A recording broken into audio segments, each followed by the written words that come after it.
So let's kickstart today's session. Yeah. Welcome to today's session. As it clearly mentioned here, 3-day session, and we are at our third day session. I think we looked at in the first session in terms of what is branding, because corporate branding is a uh, part of your branding, because there are we looked at several examples, the types of branding. I hope you all kind of got a glimpse about these different types of branding, like from product to service to retail. All of that we looked at with several examples. And today also I'm going to share a lot of examples because I believe that showing example is a right way to kind of impart new knowledge, because people respond, students especially, kind of grasp the knowledge when we share with example. Okay.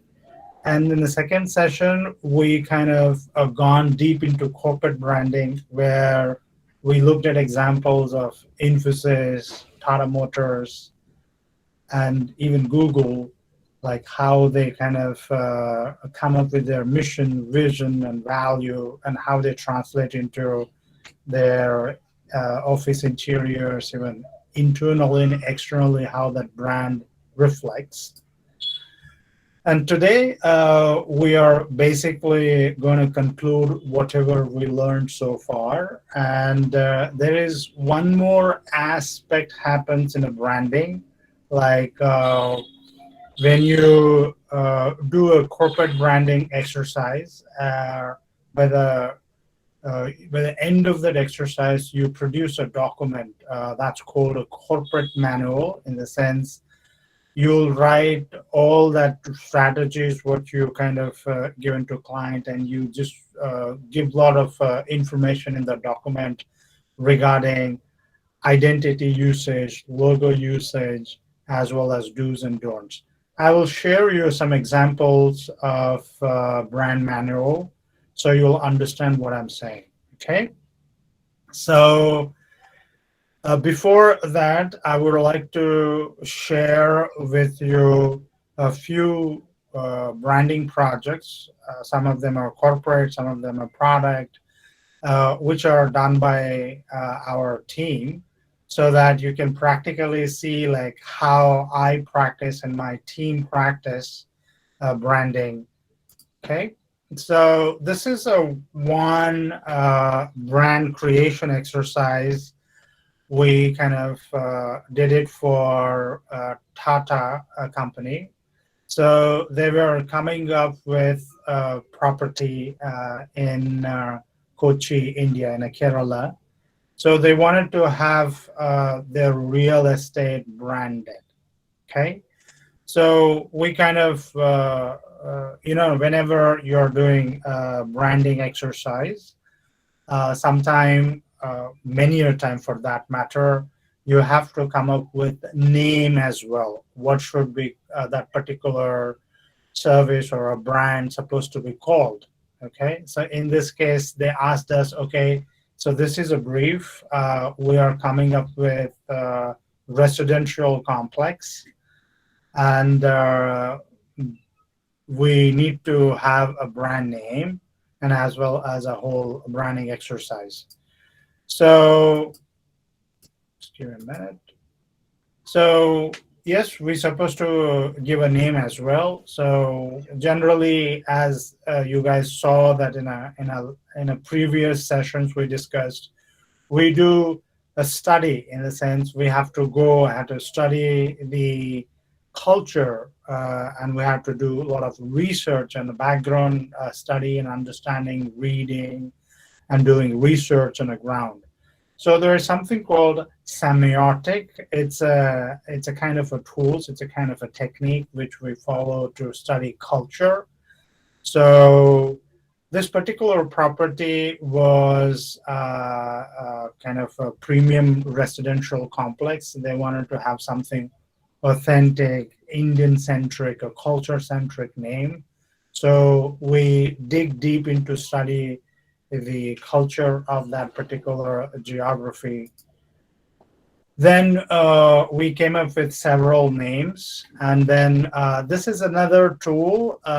Again, like I'm showing you some of these tools, you guys understand that when we kind of design branding or name, come up with a name, or whenever we are into branding exercise, we use a lot of these tools, thinking tools, as well as analysis tools, as well as organization tools. So we came up with a bunch of names like you can say North Star, Harmony, Olympic. There are several bunch of names we came up with for the property. Likewise, we looked at several other names because this property was located on the river bank. So therefore, like we try to put that word lake or a river in the name itself. So we came with the Lake Majestic. So like that, some names which are corresponding to the location itself, like Lotus Lake. So that lake on the bank of the lake where this property is going to come up, that lake has got good amount of lotuses. So therefore, we try to kind of play with lotus and lake kind of word. So once we created a bunch of names, there is something called this analysis tool. We try to map those names. So for example, I'm just telling you later on, whenever you guys are encountering these kind of a tool, you'll understand what I'm saying today, okay? So there is something called local and international and contextual and aspirational.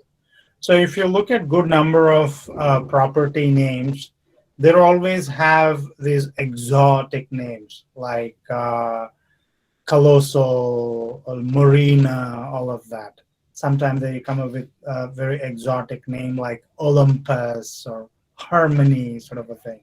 Those are highly aspirational names, and they are international sounding names. Then there is something called contextual. If you're building a property on the beach, you try to kind of use the beach or a sea view, the contextual name. So in our case, like our property is coming on the lakeside, so therefore we came up with few names which has got a contextual lake and Lotus Lake and such like that. And at the same time, we wanted to use international English sounding names. So therefore, like we have like Star Logan, Marina Plaza. So you can see that all international sounding names. So why I'm elaborating this is that whenever we do a branding exercise, whether it is a corporate, whether it is a product, whether it is a real estate, naming is a very big exercise. So that is also part of branding. So we came up with Tritwam. Why we came up with Tritwam? Basically, if you see the opportunity to craft a name that has a Sanskrit/Malayalam base and was contextual, was starring basically. So we wanted to have very Indianized name. Tritwam basically stands for three things: earth, water, and sky. The three things coming. Trit, three things. So that's how Tattvam, obviously, earth, water, sky, these are tattvas. So therefore, we coined this name, Tritvam. So now you can see that how our thought process and understanding the culture, understanding the context, helps us to come up with a fantastic name or a really relevant name for the, again, like here you can see a bunch of people sitting here discussing. We do a lot of workshop to arrive at brand names. Okay, so this is that river. On this river bank, the property is going to come. Here you can see water, sky, and land. The three elements are there. So Tata Real, the name of the this thing is basic project is Tata Real Infrastructure Limited. They under this they're going to come up with commercial, retail, and and a mixed use in the sense your official residence as well as residential and official premises is. So like that, they're going to develop a huge real estate amenities. So if you see here, the inspiration for our identity came from that location itself. Okay, here you can see water, earth, and sky, three elements. So if you look at manifestation of our identity, we are trying to capture that essence in our identity. So that become part of our identity. You can see a symbol over here, and then the whole Trithvam written. So that's an identity we created. And as you know, that whenever you create an identity for a brand or a corporate brand, you need to do collateral or stationery. So that is also kind of we provided. So this brand was launched and it is up. Okay. So let me share another interesting case study. So this is one more real estate company where we created a brand. So they already had a name, so we did not we didn't do any naming exercise because they had their name. They wanted to rejuvenate their design. So we looked at it. What is that they really stand for? These guys, once again, they stand for a luxury premises or a luxury houses, residential properties they do sell. And these are very customized and crafted properties. And so they have this philosophy saying that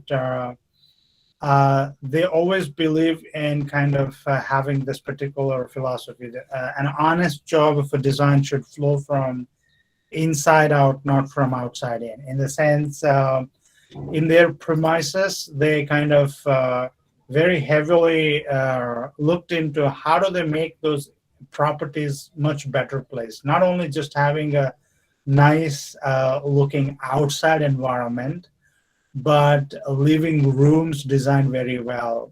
They are studied in terms of how air, light, interaction in the premises. They really considered, they put a lot of effort while designing in internal structures and interior as well. So that's the kind of USP they had to design all their premises. So therefore, while we're designing, we're looking at what could be the metaphor which represents the inside, and that inside thing comes out and it flourishes. So we looked at seed is something which has got all the potential in it. It just look for a real environment wherein it can kind of flourish into its full potential. So somewhere that inside out concept we were looking at it. So here, this one more graphical representation or metaphor for inside out. You can see the beauty inside, which is emerging.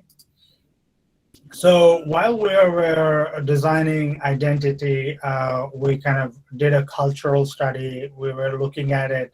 What are the shapes and forms in our culture stands for a structure, a construction, and then what is that we can learn and adapt from there. So I looked at it. This particular shape, square, represents the structure, earth, and stability, and even a man-made structure. So that I kept it as a base. And you can see that that's how we formed the logo, and that's become their final logo.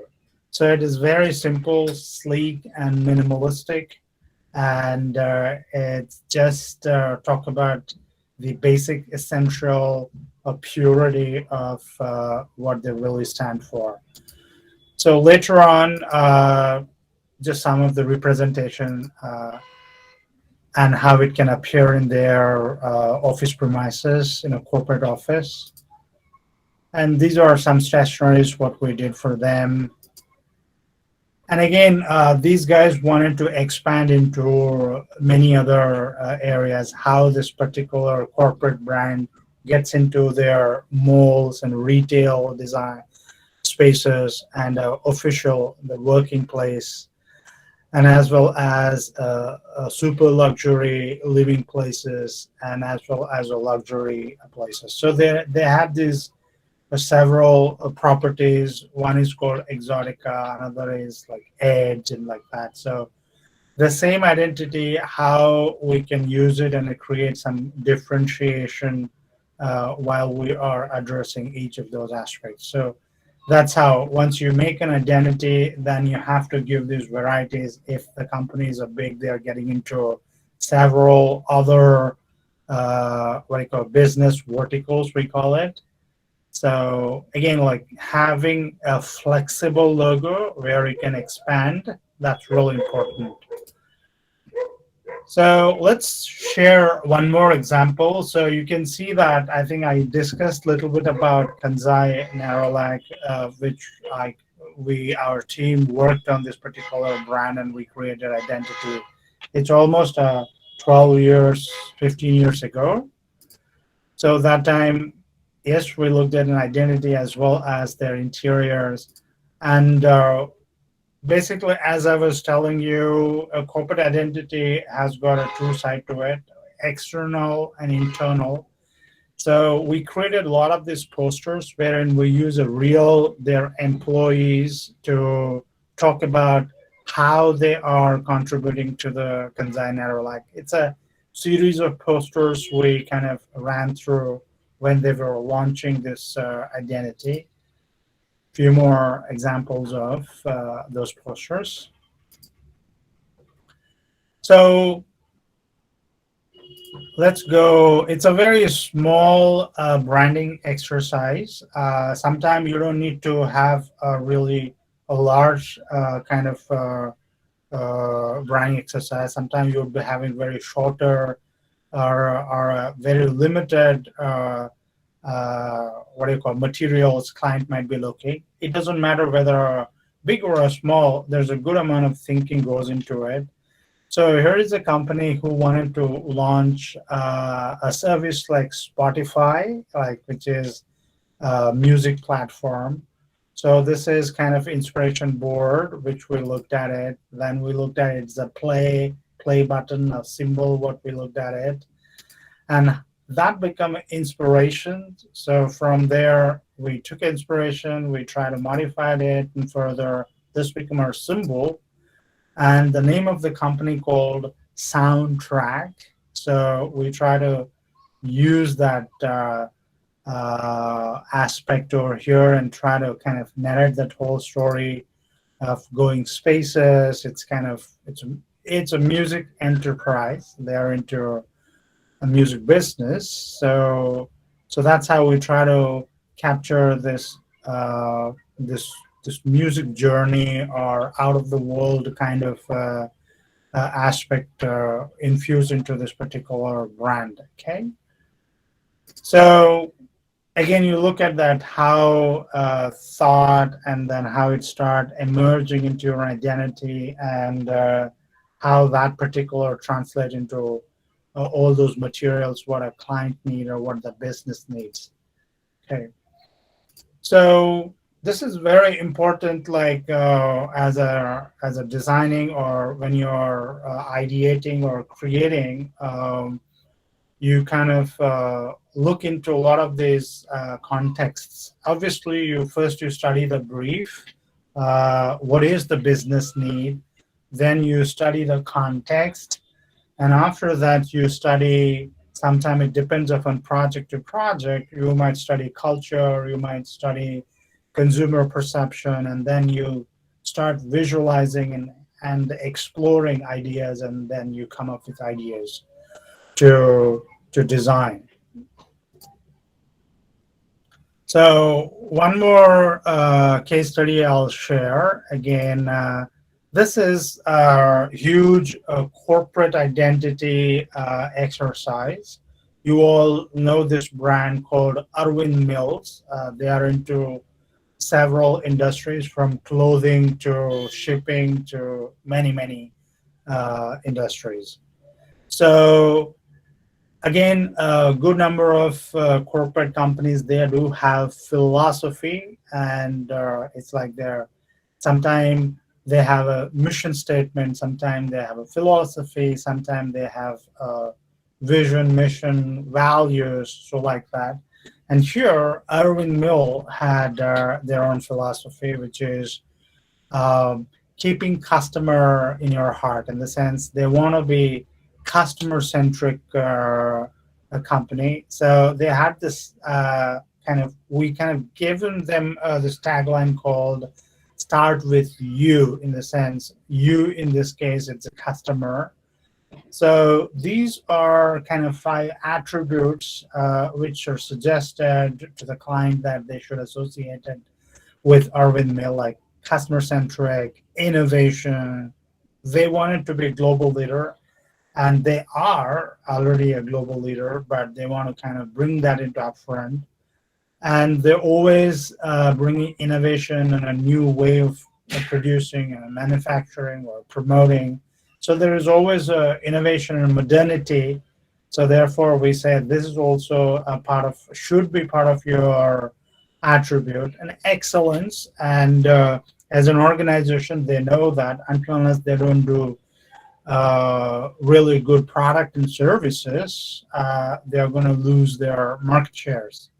So excellence is also part of their attributes. So you need, I think last class we looked at it, how bunch of values each company carry. Those are the attributes for the company, in the sense that they kind of use those attributes to communicate or kind of create their solutions and products and stuff like that. So here you can see that, for example, in Irwin, the way they had written this identity design was there. So we were looking at how do we infuse this new thought called keeping customer in heart. So we looked at this the gap in between, which is kind of a heart of this particular logo. So we try to encash that. And here you can look at that particular become a symbol for their belief, and it's kind of a symbol as well as a metaphor for Irwin. So keeping customer in the heart, or the center, sort of a thing. So that's how this whole brand language is created. So then we said, like, you should introduce the tagline. It starts with you aspect, and then try to bring this this angular and these symbols in their identities. And further, you can look at it in their communication whenever they make any kind of hoarding or corporate communication, advertisements. They try to extensively use this particular brand language so that their philosophy trickle into their touch points. So like that, you can see some more their touch points. Like see here is a smaller one. That is their earlier website. And we design new website where we use a human intervention, because you're saying we are consumer centric. That means you have to show people. You have to show the real consumer in your all the touch point, whether it's a website, whether it's a hoarding, whether it is just a brochure or any kind of communication material. So here you can see when we redesigned, you can see there we kind of try to use this extensively human images, and then we try to highlight that you, and pictorially we are showing that consumer, in this case you, as well as we made it as a headline or a tagline as well. So I hope you guys are seeing that how once you have a philosophy or mission, vision, then you look at attributes, then you start visualize and capture that in a metaphor or a visual form, then you start crafting and designing, and after that you'll take it to the next level where you start creating advertisement pieces, communication pieces, and then you help them to do a lot of these communication advertisement pieces so that the brand will stand for, in a sense, brand will start communicating what they really stand for. So that's the whole journey which we follow.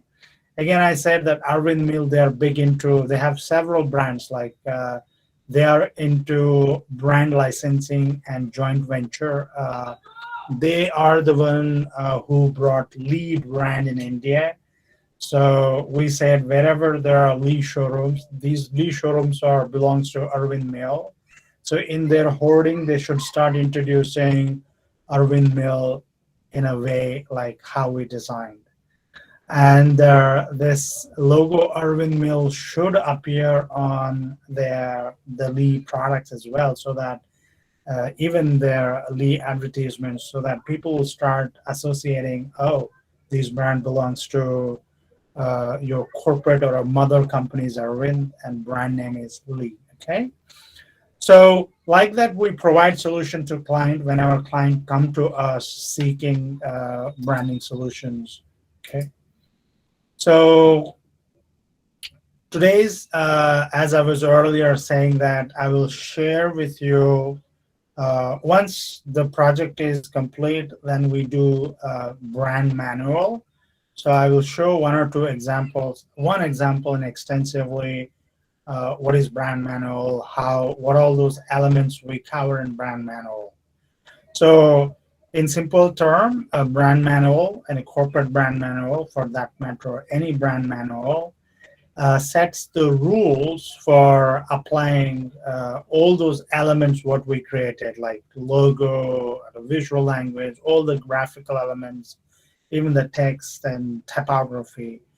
To why do we need brand manual? It's basically maintain the visual communication consistency or coherence. It's basically book for do's and don'ts. So in a short term, if I want to use in one or two words, it's a kind of guiding manual. Okay, it's a guideline book which kind of helps you to follow the right practices while you are producing communication material. Let me get into this example. It's a very interesting example. Dubai brand guideline. This is, let me show. Before that, generally, a brand manual must consist of these few things. Sometimes there will be more things, sometimes there are less things, but generally, brand manual carry a brand strategy and understanding about this particular thing. These are the content of brand manual. And obviously regarding identity, logo, and secondary logos, and do's and don'ts about logos, and color palette, what are the primary colors and secondary colors, and typography usage size. So these are technical things. When I'm sharing the brand manual, you'll start seeing practically what do I mean. There's something called tone and voice. I will show you in my example. So let's see this example, Dubai branding guideline. So I hope you all must have seen many a time this logo on TV and advertisements and here and there. So again, like they have this kind of philosophy or a mission. So let me read that, you start getting it. As the city of Dubai grows to match the vision of His Highness Sheikh Mohammed, and he's a Vice President of UAE, a Prime Minister and ruler of Dubai, it is increasingly important to maintain a consistent identity throughout our communication. So again, I said, like, brand manuals are made to maintain the consistency.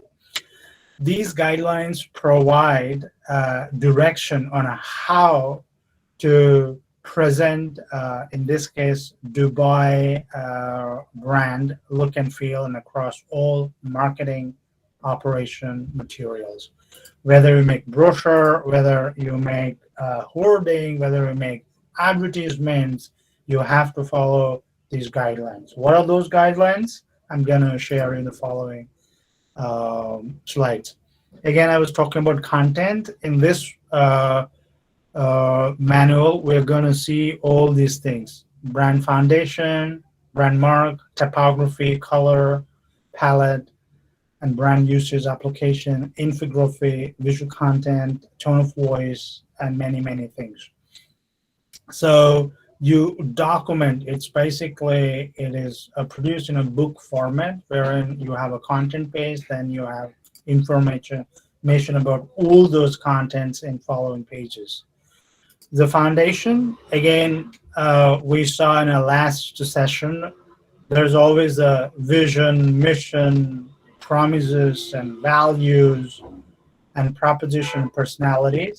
So again, like this Dubai, they have their own mission and vision, and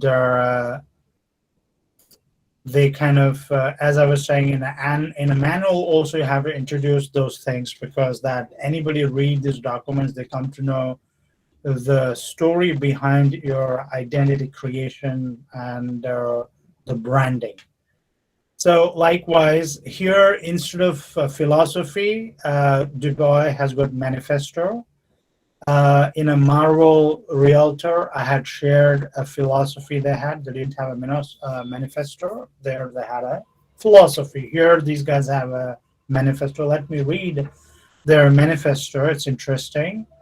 I'm where cultures fuse and contrast meet, an oasis of endless possibility. Dubai wants to be a fusion of multicultural, many cultures coming. If you go to Dubai, you can see people from abroad, from European countries, and Americans are there, and many people from China and South Asia. It's a multicultural city. So it's a cultures fuse. It's a melting point or a pot for a culture. So that is what they stand for as a brand, so here, this is their identity, how identity looks. I will show you further how they kind of infused two script. One is, the Arabic, where the Dubai is written. Another is your English, which is Roman alphabet. So they fused two script into one, and then they created this logo. It's very interesting way of infusing two languages and creating a one identity.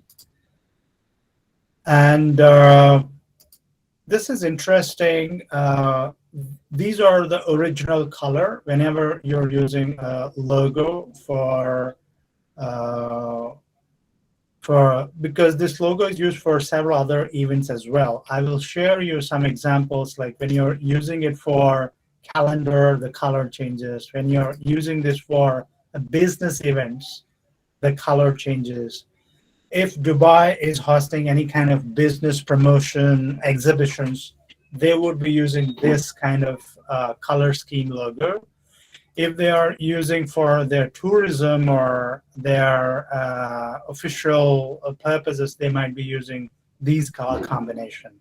Again, if you see that whoever designed this identity, they have given this flexibility wherein you change the color and then you customize identity for that particular specific purpose and reason. So when we kind of design, we, as a designer, as a strategist, we keep this in our mind to how do we create those variation without changing the identity, okay? So as I was saying, there's always typography. You mentioned which typographies this particular brand needs to use, like that. These are all mandatories. These are a part of it. The color mandatories. What are those primary colors, secondary colors? So primary colors is this blue and the gray, and secondary colors you have furthermore gray variations and then these deep colors. So likewise, there are further colors are for different categories. So business category, again, you can see these are primary color, these are secondary colors. So in a manual, you need to mention all these nitty-gritties and do's and don'ts, okay? Again, minimum size logo. You should not reduce Dubai logo beyond 20 mm, because if you make smaller than 20 mm left to right length, you won't be able to register, you won't be able to read it. Everything will become blocky. So therefore, designers mention the minimum size as well. And this is very important, what not to do. In the sense, most of the time you see people create, the designer or they kind of creating different version of it. That is not to do, sort of a thing. You should not increase the gap. You should use the identity as it is. And you should not shrink it, or you should not exaggerate it, or put a shadow, or you should not fill the color whatever you like, okay? These are not to do, sort of a thing. You cannot do this, okay? So, and another thing, whenever you create an identity, obviously these identities are used for different uses, like when you're making posters or banners or Google banners or digital banners, where this logo needs to appear. Maybe it should be center aligned or left aligned or left center aligned for a banner, sort of a thing. So these places also mentioned. And here you can look at some of these shapes. These are ownable shapes. They need to use these shapes whenever they create design. Here you can see this shape is used. And I click here, again, this shape is used. You cannot change the shape again and again according to what you like, but you should follow these guidelines when you're designing Dubai communication pieces. So here again, a few more examples, those shapes and identity, location. So obviously, if you have a darker background, use a white logo. Don't use a color logo. That's why they say no to the color logo, because the legibility, the readability is lost when you use a color logo.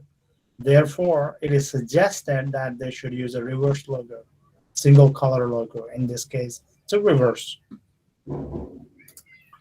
So likewise, you have to mention a lot of do's and don'ts and guidelines so that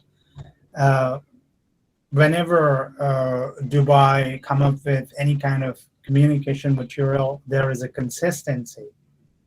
So I hope, like, you all must have seen, like, if you see ICICI Bank hoardings or advertisements, leaflet, there is a kind of color font they use compared to when you see SBI, State Bank of India materials. They use a different color set, color palettes, and fonts and images, all of that.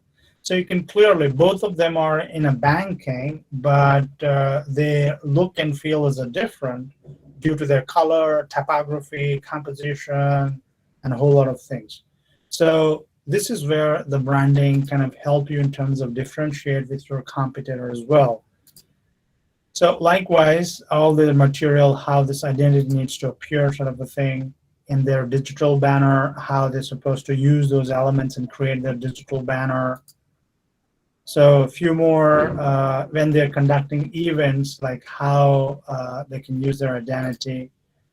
So, you know, sometime nowadays, because of apps and this thing, you would be needing a lot of icons. It's better to create ownable icon style. Like Google has got its own set of icons. Facebook has got its own typical icon.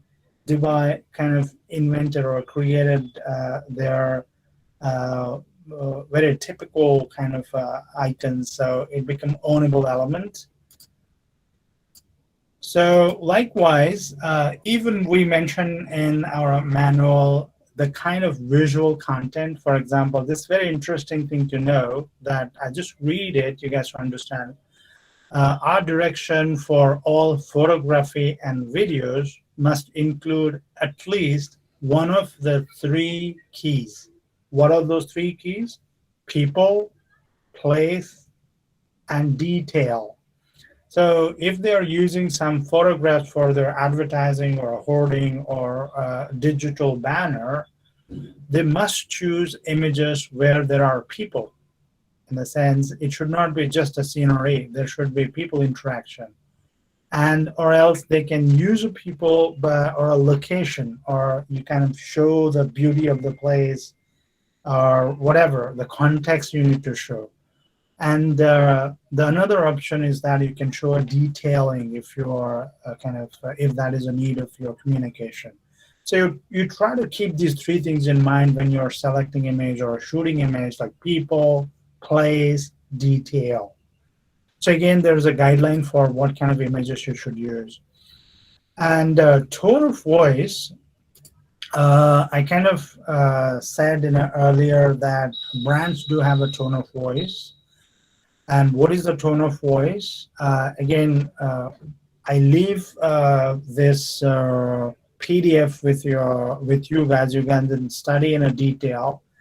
See, tone of voice is that the kind of headline you write, the kind of audio you use, the kind of information you want to give.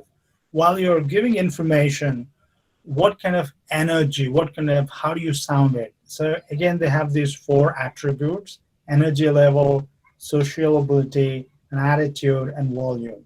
See, for example, if I say hello, if I say hi, both means the same. I'm greeting you guys. When I say hello, that is a formal tone of voice.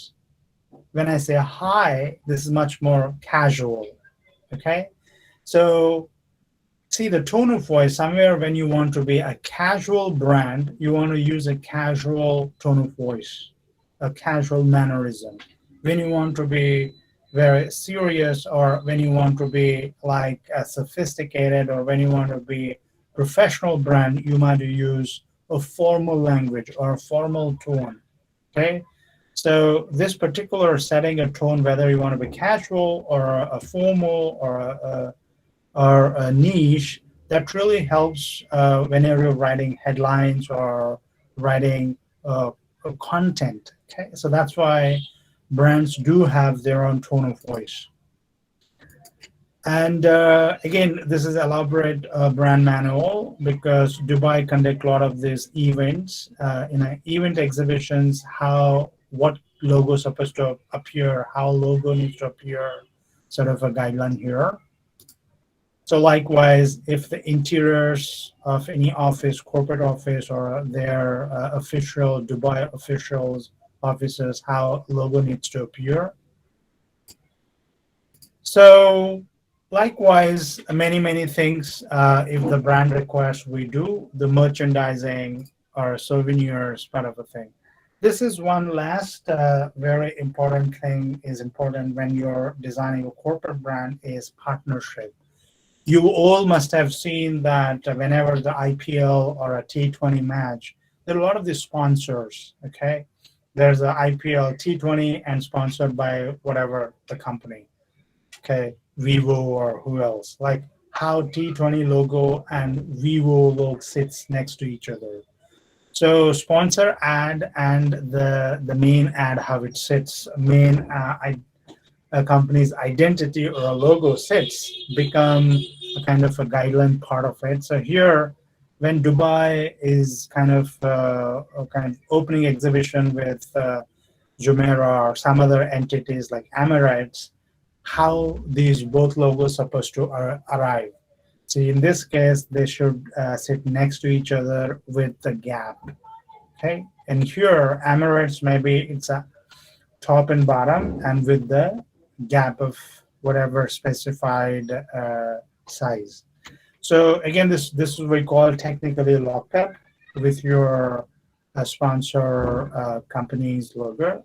So this is also a very important part when we are mentioning in brand manual. So again, here are some of their communication materials. Okay, anyway, so you see that like these are very important lookups. Whenever they do advertisements, you must have seen a lot of these T20 match advertisements, or a digital banner or a panel where these lockups are appearing. uh, so you can study. I just request all of you that now you know many of these things. I want you guys to, whenever just coming across these kind of corporate brand or branding materials, just observe and try to see this identity is on the left top corner, or right top corner, or a bottom left corner. So just try to locate that. Is it central aligned? Is it left aligned? Is it right aligned? If this identity is coming with sponsors, like how they are coming closer, in the sense, what kind of weightages they're using, are they stacked next to each other or a top and bottom? So just observe these. You'll start seeing that how important it is. Okay. And that's it for today's session. To sum it up, today's session, last three sessions we looked at several things. I hope like now you are kind of understood there is something called a branding, and corporate branding is a part of a branding. And you know that corporate branding, obviously Infosys and Tata, whenever you do a branding for a corporate company or a businesses, that is called a business or corporate branding. If you do a branding for a Dow or a Lipton tea or any kind of products, that become your brand, a product branding. If it is a service like hotel, it become a service branding. So you understood clearly corporate branding, product branding, service branding, and like that. And then we looked at how do we do the corporate branding? What are those processes we follow? I shared mission, vision, values is something strategy we use. We try to kind of write what should be the mission, vision, value for the organization. And that becomes a strategy part. And once we set the strategy, then we start translating that. And we looked at a few examples of Infosys and many other companies. And today I have shown you some of the work done by our team. And these are our practical projects, what we did. And you saw that how strategy translated into design. In the case of Irwin, in the case of Trituram, even the Marvel properties, okay? And lastly, we saw a brand manual example. Wherein brand manual per se is a document where you kind of put all that what you created for a client, so whether it become a guideline for the brand. And anybody who's making a poster or a digital thing, they just follow the brand manual and then they follow those guidelines. Where your identity is supposed to come, what font is supposed to use. When you're taking a picture, what are those guidelines you need to keep in mind? All of that comes into your guidelines. Anybody follows it, there's always consistency when they produce communication material for that brand. So that's it for today.